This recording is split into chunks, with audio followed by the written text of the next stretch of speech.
Welcome viewers. We are looking here at the home of William Gillette, the actor who played Sherlock Holmes for many years and many performances. We built this home here in East Haddam and Lyme, Connecticut.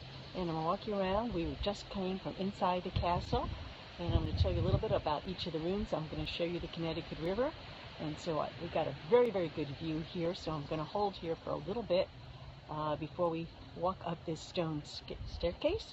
And let me just tell you a little bit about the castle. Of course, William Gillette did not consider it a castle. And hello, Marilyn. And so he had called this his Seven Sisters.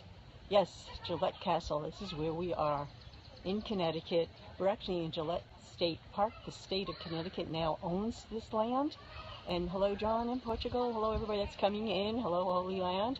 And so he had this built in the early 1900s. It was finished and moved in about 1918. It cost him about $1.1 million to have it built. And so I'm going to be touring you around the ground, and Leonard Breton knows exactly where I am. It happens to be a beautiful day here too. It's just fantastic. So let me take you around, and as we walk around, I'll tell you a little bit about each of the rooms. Hello, David. So it's great to see everybody here. Yes, he didn't consider it a castle, but today, of course, as we're looking at it, it does look like a castle.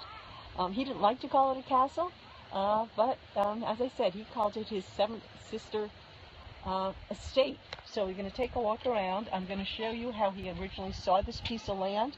He lived for many years on a boat, and he was coming up the Connecticut River and saw this piece of property on top of a hill. And so he decided to build a castle here. It took about 4 or 5 years to have it built. It's very ingenious. I'm walking up a stone staircase right now, so bear with me if it's a little bit bumpy. And I'm going to show you where the entrance is. It's actually very difficult to get into the castle. I'm going to call it a castle. It does add some intrigue as we walk around. And so this is the main entrance in, but it's really difficult to find. Everything about this place is very mysterious. There are 43 carved doors in the house. Each one is different. He actually had plumbing in this house because he was so far away from everything. If there were ever a fire, fire department was not going to get here. So he had a sprinkling system installed in case of a fire. He actually did live here. So this is a retirement home. So he lived here for a good 20 years. A little bit windy here because I'm up on top of the hill.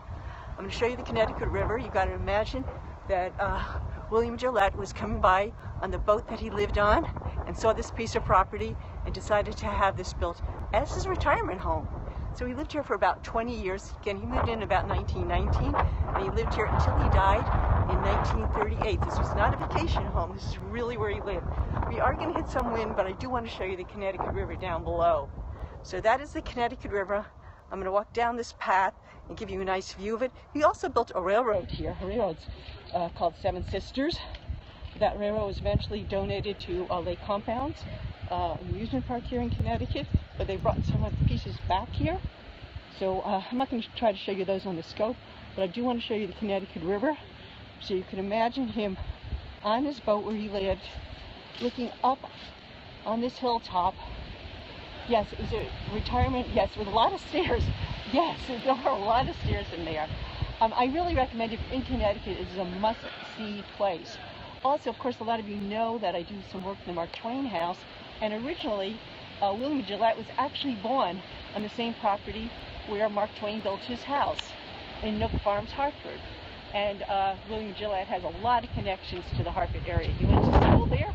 He started in the theater there, attending Hartford High School. And as most of you know, he's very famous for the parts he did in all the Sherlock Holmes. He did performances all throughout the world. And so he was really quite tall. He was over 6 feet, and he lived to be 83 years old. So in that time period, of course, he had a very long life. So I'm going to walk you around and show you some more of the house. The first floor here, and you can't video inside. You can take pictures, but you can't use video recording. So I'm going to try to tell you a little bit about it. I just came from inside. It's an amazing place. I have been to this park before. I was never inside his home. So today I'm so happy I did go inside. It's absolutely fascinating, just incredible. So this main floor here is where he had a grand hall with the gigantic fireplace. He actually had 18 cats. He has a table there, card table he had tassels on, the cats to play with.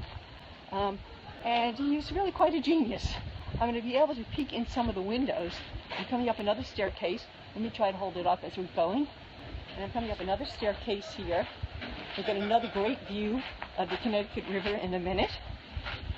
There's actually a ferry that you can take across to the other side today, and we're probably going to take it because it is a really nice day. And then we turn back around, and we're going to peek in some of the windows as best as we can. Okay, so we're going to peek in the window here to the Grand Hall the best I can, because you can't video in here. So bear with me. You're getting a little bit of a view inside. I'm standing outside trying to show you this. And I'm going to see if I don't know if you can tell, those are mirrors. Come on back in. Okay. Close up the door. Okay, so I wanted to just show you a little bit more of the inside while I can. They're going to close the door in a minute. Can I just show the mirrors? See those mirrors? I'm going to tell you a little bit about it in a minute. I'm sorry, ma'am. Okay, we can't film inside, so I'm coming back outside. Those mirrors, he had them installed in the grand room, and if visitors were coming or anybody was in the house, he had them on all the walls. He could peek around and see who was coming. You can't sort of see through here. Pretty much you get an idea of all the stonework. How much to enter? Actually, it's really rather inexpensive. The entrance fee is $6, which I definitely think is really worth it. It's just amazing to learn about this man and everything. So we're still on the main floor here. On the second floor, there are some bedrooms. His bedroom is on the other side, though, but he had some guest bedrooms here. It's just an amazing, amazing place. All the stone you're looking at is all local stone from Connecticut. So I'll keep walking around a little bit. I'm glad we got that little peek inside, because as I said, you're not allowed to video in here. So I'm going to keep walking around a little bit. These are bedrooms we're looking at on the second floor. He had a lot of very famous guests who stayed here, including Charlie Chaplin and other actors that he was friends with, of course.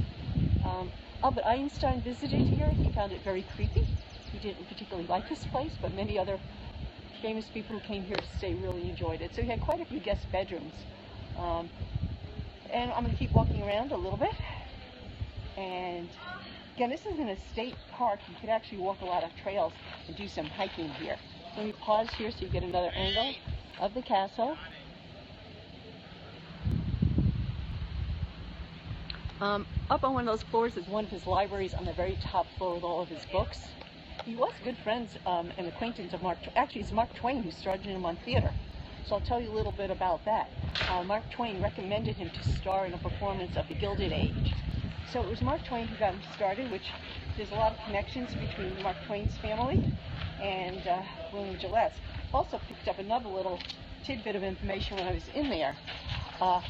Actually, William Gillette's father, Francis Gillette, lived in my hometown before he moved to Nook Farms in Hartford, which I never knew. So I guess his home is today privately owned, but I'm certainly going to try to find it. Yeah, so I'm walking through a passageway here to take you around. That is another visitor center we're looking at. You can see the sky's blue. So let me come around here and come around and give you some other views. I'm walking through some, it's really kind of intriguing, this whole entire place. Again, if you're in Connecticut, this is a must-see. Add this to your itinerary. You spend all day in the park itself. So again, I'm continuing to walk around. I'm in a tunnelway right here. And we get some other views. These are bedrooms up here that we're looking at. He did have a lot of guests. He wasn't really fond, though, of entertaining, which is one of the reasons he had those mirrors. I want to tell you a story. Right in there, that room there was a bar. He had a very clever idea for the bar. He had a trap door on it, which people didn't know. So if he had visitors, he'd invite them to have some drinks, and he would say he had to go back up to his bedroom, just, get dressed and come back down. And he'd put his hand on the bar. They didn't know, but he had a trap door that would lock the bar. And he'd go up to his room and look in his mirrors and see his guests getting very frustrated trying to open the bar. No, it wasn't related to the Prohibition, really, because that was a little bit after Prohibition. So he was living here, by that time. Well, he locked it just as a joke. Then he would come down and he had a secret way to unlock the bar. And they really tried to make people think they were stupid, I guess, in a way. So as I come around, we're actually going to see where his bedroom was on the top floor. So bear with me. I'm walking around a little bit. I'll also try to show you some of the grounds here as I come around. We're very close to the house. I'm getting a lot of sun right now. It's very, very sunny out here today. Let me keep walking around though. Hi, Brianna. And I'm going to show you where his bedroom is in a minute. I'm not looking at the phone right now because I'm recording and walking on a path. But right up there on the very top is where his bedroom is. Actually, those are not, where you're seeing those hollowed out spaces, that's really just part of the house. That's part of the design. There are 43 wooden doors. Every single one of them in the house is different. I'm going to try to see if I can poke into any more windows with you. So bear with me. I'm going to come up to one of these windows. He did lots of ingenious things in his house. As I said, I wish they let you film in here, but they didn't let me take pictures. So let me see if I can poke in. I don't know. He had like an escape door. This might be it. I can't see too well in there. But if he had guests, he had a way to escape out one of these doors and leave. I don't know if I could, let me see if I can poke in that window. I don't know how well we can see it. No, we're getting reflection. So let me kind of come up and show you a little bit more of the house. Again, he never called it a castle. We call it a castle today. The state took it over in 1944. They actually were able to acquire it from his family for only $27,000, or maybe, well, actually it was a little bit more than that, maybe $30,000.